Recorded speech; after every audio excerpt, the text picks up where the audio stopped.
Hello everyone, this is Douglas and welcome back to another day of Cookie Party Prep. So today we're going to show you how to make angel bars. We also did a couple other cookies. You can find recipes for all of these on the website, douglasewelch.com. In fact, as I'm preparing all the cookies this year, I'm actually getting all the recipes online at bakespace.com, and I'll be producing a Cookbook Cafe cookbook, which you can get on your iPad, or you can also get via the web, and you'll have all the collected recipes in one place. Watch for announcements on the website. Now with angel bars, we start out with the crust, and we're going to pre-bake this crust. This crust is made up of a half cup butter, a quarter cup of granulated sugar,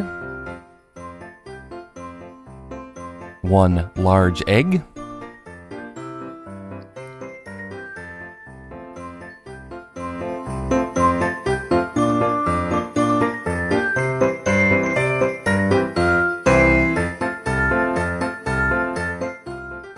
a cup and a quarter of all-purpose flour,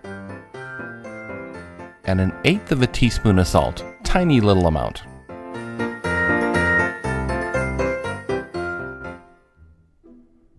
After you've mixed that all together, you add a half teaspoon of vanilla. Again, this is my homemade vanilla extract. Turned out to be extremely lovely stuff, and it's so easy to make. Again, you just soak vanilla beans in any form of clear alcohol, like vodka, Everclear. You could also make it with bourbon if you wish, and would give it quite a different flavor, a little smoky flavor as well.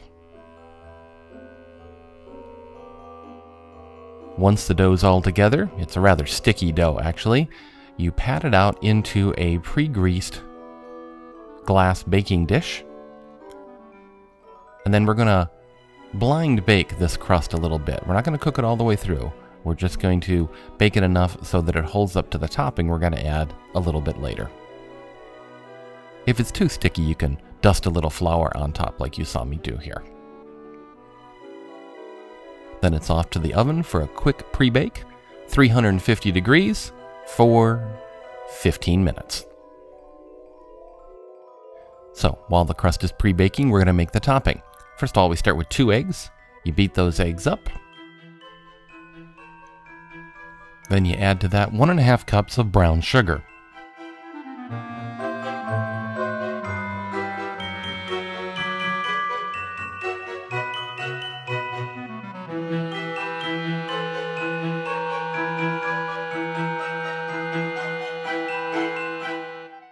Next you add in 1 cup of chopped pecans. You could also use walnuts here if you'd like. I really prefer the taste of pecans though.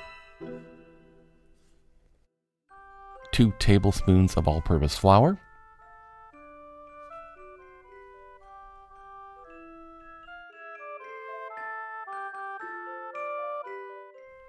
and a half teaspoon salt.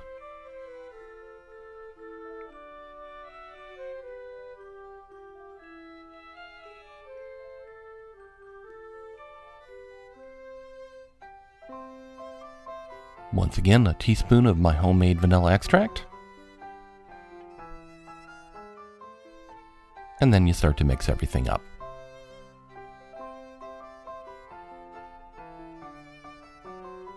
Now, I'm going to let you look behind the curtain here a little bit. As I was making the recipe, I realized, oh my goodness, I started to mix it up, but I missed one very important ingredient. Part of this topping you want to puff. Well, in order to get that puff, you need to add some baking powder. In fact, a half teaspoon of baking powder. Glad I caught this before I started to bake this up.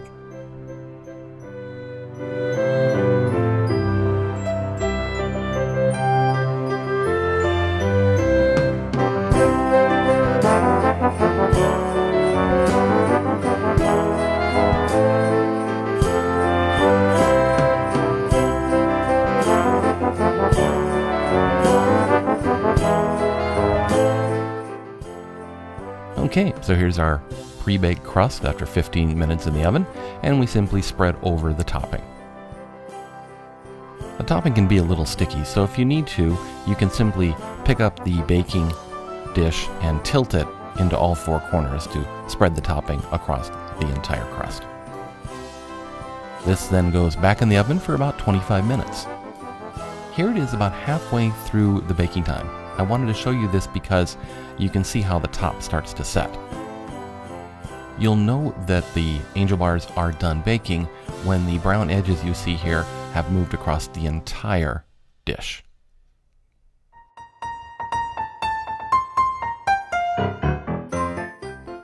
And here's what it looks like when it's finished. Now you want to let these cool completely before you try to remove them from the pan. They'll be a bit gooey. Typically, I cut them in half and lift them out of the pan, wrap them up in saran wrap or wax paper, and then in aluminum foil, and store them until the day of the party. For the party, we then cut these in small squares. They're very, very rich. Again, everything about the party that we make is bite-sized, and so these lend themselves that quite well. We cut them into perhaps, half-inch by half-inch squares. They serve a lot of people and give people a real blast of kind of caramel insides along with the pastry crust. Hope you've enjoyed today's episode. For more information and all the recipes, you can visit douglasewelch.com.